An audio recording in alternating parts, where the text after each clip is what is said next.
Hey, this is Kris from Warfect, and you're listening to the Dan Chan Show on Hard Rock Hell Radio.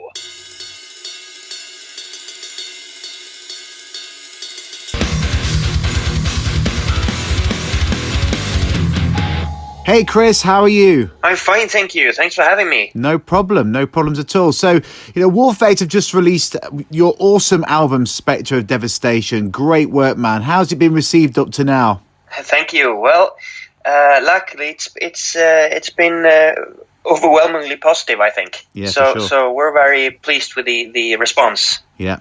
Good.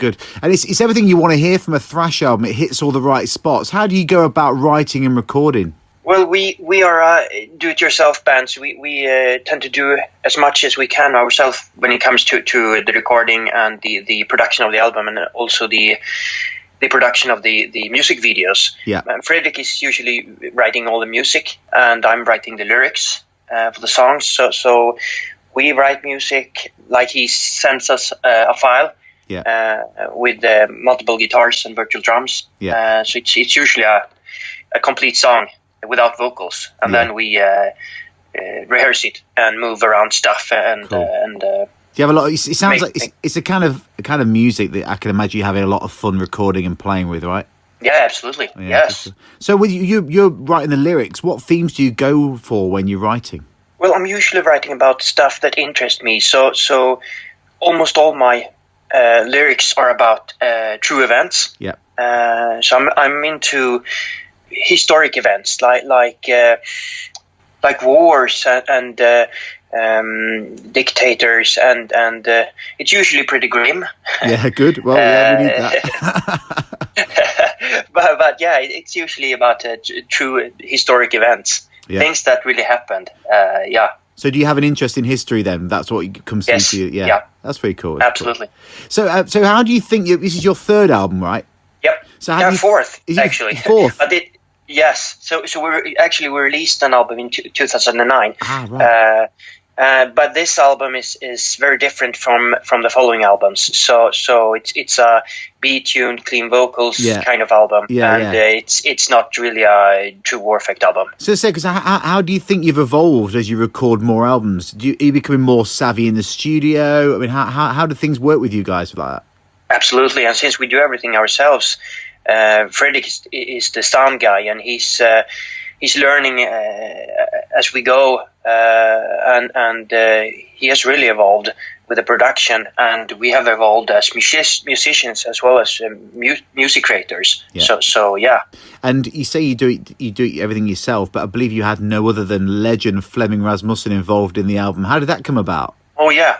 So usually we do everything ourselves, but this time we felt it would be a good thing to bring in someone external to do the final touches to the album. Yeah. And we pitched a few names, and half jokingly we pitched Flemming's name. And we thought that, well, why not send him an email and see if he's available when to do this. And luckily he replied, and he was willing to do it, and he did a fantastic job. That's really cool, and what a legend to have involved. Yes. So going back to the start of the band, how did you guys get together? Because I believe you've known each other since you were kids, right? Yes, me and Fredrik, we go back like to 86 or something like that. So we started playing in bands in the early 90s when we started to play the guitar. So we've played in multiple bands since, and we actually had a band with the same band members before we started Warfect, but the musical direction was different. So we thought we wanted to change the name just before the release of the first album, and that was in 2009. Yeah, so we founded Warfect in 2008, a year before the first album came out. Mm-hmm. And when did you get involved with Napalm? Because obviously they're a massive label now. Yes, so we recorded the latest album, Spectre of Devestation, in January of this year. We did the post-production in February. In the spring, we had a finished product. So Really? It was mastered. We had the cover artwork, and then we selected a few labels that we wanted to work with, and we sent the full album to them. And luckily, Napalm was one of the labels who responded very quickly. So we had a few labels responding to this request or it's cool that album. It's cool that you had the labels that you wanted to work with, or rather than them wanting to work with you. You made it clear who you wanted to go with. That's really cool. Oh yeah, that was really nice. So we ended up signing with them in June, I think, awesome. This year. Great. So it's a big step for us. Massively. Very important. So I've spoken to so many Swedish bands over the last few months during the pandemic. I know Sweden has taken things a lot differently compared to the rest of the world. How's the pandemic affected you personally and as the band? I mean, obviously, was there a delay with the album being released, or was this always going to be, when it came out? Obviously, the live dates have been postponed to 2021. Yeah. So we did a few dates before the pandemic hit for real. So we went to the Netherlands and did a few dates in January. Yeah. But all the other dates we had confirmed are moved, postponed to 2021, and we initially we hoped to release the album during the summer, but due to the pandemic, Napalm decided that it's better to move it to November. So maybe you could. We had hopes the pandemic would subside and. Things could go on, and we could do some live shows and stuff, and we were going to do a live show at the release party. Yeah. But we had to cancel the release party, unfortunately, due to the frustrating. So we had in Sweden we have a quite relaxed view on the pandemic situation, but recent weeks we had a surge in cases, so. They had to put in some really tough restrictions. So what's your opinion on how Sweden handled it? Well, it's a difficult question, but I think it's important to keep the schools going. I think it's important to keep as much business going as you can, because this hits everyone really hard financially. Of course. Among other things. So I think they did the right thing and keeping a more relaxed position. But I'm not sure how you do it the best way. But So back to thrash, so you guys stuck to the good old thrash metal artwork for this album. Who does your artwork, and do you give them ideas before they create? You've got some rats on a leash for this one. For Rat King. Oh, yes. So this one was made by Andreas Marschall, the renowned artist from Germany. Yeah. So he's like a legend cover artist. He's done all the work for like super many bands, all the bands we listened to growing up. Lots of thrash bands, of course, and then other metal bands. And what do you think it is with that style for thrash? What is it? Who started that? Was the Anthrax? Who started that? Oh yeah, they might be one of them. Yeah, because they did the Spread the Disease album. I think that's a pretty thrashy album, and also the Destruction albums, Creator albums. It's like tradition now for Exodus, that style, isn't it? Yeah, it is. So Ed Repka is one of the famous thrash artists. So Megadeth also, they used Ed Repka, Evil Dead. Yeah. So lots of bands in the 80s, and Ed Repka did almost all those. Really? God. So, but we are super satisfied and happy with the artwork for this album. He did an amazing job, and we sent him like a concept. Like a text where we described what we wanted on the cover, and then he replied with a quick sketch, and it was spot on. He understood us perfectly. That's cool. And when we received the full artwork, we were blown away. We were so happy. So obviously you cite all the big thrash hitters as your influences. I can hear them all come through Warfect, which is so cool. Yeah. Tough question. If aliens came down to Earth and had to explain what metal was, what album would you play? I would probably play Painkiller with Judas Priest. Really? Because that album has everything, I think. It's a super album. It's super, I think mine would be Master of Puppets, but I've always said that. But that's a good one as well. That's a good one as well. So are there any new bands or new albums that you've heard this year that have taken your ear? Oh, this year? Let me think. Or anything of recent, last couple of years maybe? Anything that's impressed you?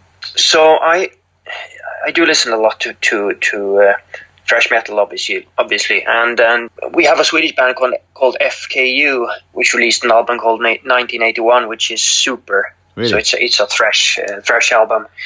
I do listen to the old school stuff, like the bands from late 80s to early 90s, but also like new stuff. Yeah. Of course, because we have a surge in thrash metal, like a new wave of thrash metal going on, and lots of bands are bringing really good music. Yeah. Even today, I think so. So that's really something. I'm looking forward to the new Evil album. Yes. It's going to be killer, I think. Yeah. So it's a fun thing they signed to do with Napalm. Yeah. So, Kris, I think you're the first bass player I've had on the show. Who's your bass playing idol? Oh, that's a tough question. Well, I've been looking a lot at David Ellefson because I am a big Megadeth fan. Yeah, that's going on to my next question. My next question is because I was going to say, what are your thoughts on Megadeth Dave Ellefson playing with a pick? Because he gets a lot of flack for that. Yeah, so I'm a pick player myself. Yeah, I noticed in the videos. And yes, and he's a great pick player. You do get a different sound playing with a pick. I'm originally a guitar player. Yeah, so it was like an automatic thing using a pick when I started to play the bass as well. So, do you think that's a thing that bass? If you learn the bass, do you think you go? Because I'm a drummer myself. So I mean, when you go to play bass, when you pick it up, do you think you go straight for fingers, or do you think you go for pick? If you hadn't played guitar, I don't know, but maybe I think that might be depending on your like what people you're looking at. Yeah. Because if you're a old school guy listening to like the 70s rock and roll music, you mainly have finger plays, some pick players, but mainly finger plays, I think. And I think it's depending on who you're looking at, because obviously you're looking at someone when you're starting to play an instrument. That's why you start in the first place when you're a kid. You're looking at someone like an idol or something like that, and you want to be like them. Of course. So if they use a pick, you will use a pick. Yeah, of course. So, being thrash lovers as you and I are, did you see the film Murder in the Front Row, and what did you think to it? I don't think I've seen it. You've not seen it?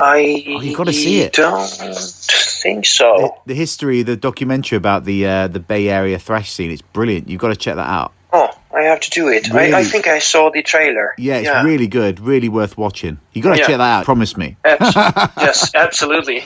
So, absolutely. Guilty pleasures, we all have them. Mine, funny enough, are mostly from Sweden. I'm not going to tell you who, but it's not ABBA. Have you got any guilty pleasures? I'm not going to ruin I'm not going to ruin your reputation here. This is just between me and you. Nod, nod, wink, wink, and my listeners. I don't know. Because I'll let you into a secret. I'm a Roxette fan. Back in the day. Oh, you know what I mean? Yeah. Great songwriters, but I might edit that out. I don't know. They were huge. Yeah. But I don't know. But I like the latest Bruce Springsteen. Yeah, I think he's a great performer. He's a great legend. I've seen him live. Absolute legend. Yeah. So I know we touched on it. If things get back to normal next year, what are the plans? World domination, loads of festivals and tours. Well, if they could get this vaccine out, we hope to do some stuff next year. So we had dates planned for 2020, which are postponed. So I hope we can do them next year. And the plan was to support the album with a few tours, actually. Yeah. So I have no idea how that will work out, but hopefully they will get this vaccine out, and we can do at least one tour in support of the album and dates. Like festivals, absolutely. Stuff. If you could pick one band to tour with, who would it be? Anyone, one band. Well, I'm would like to tour with Creator. Yeah. Because I love Creator, and that would be awesome. Yeah. Just open for Metallica would be good as well. See them. That would be nice as well, yeah. So finally, especially since you guys have known each other for such a long time now, you must have a funny story from the band, with a tour story or general shenanigans. Anything you want to share with us? Well, there was one time in I think it was in Germany. We were out late night, of course, as usual. Were you touring? After a show? After a show, yeah.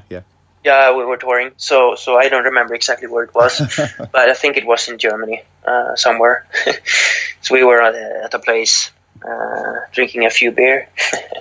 And as usual, we were looking for food. We usually do that late night. Of course, everyone does. Around town, but and usually it's kebab.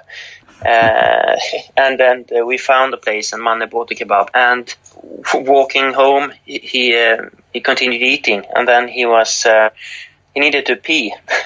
So he started to pee while he was eating, and we heard shouts and from a window from an apartment complex, and they were cheering him on, like clapping their hands and wooing while he was eating and peeing. So that was quite funny to see, actually. God. Were you running down the road quickly after that? Yeah. Where's the tour bus? Yeah.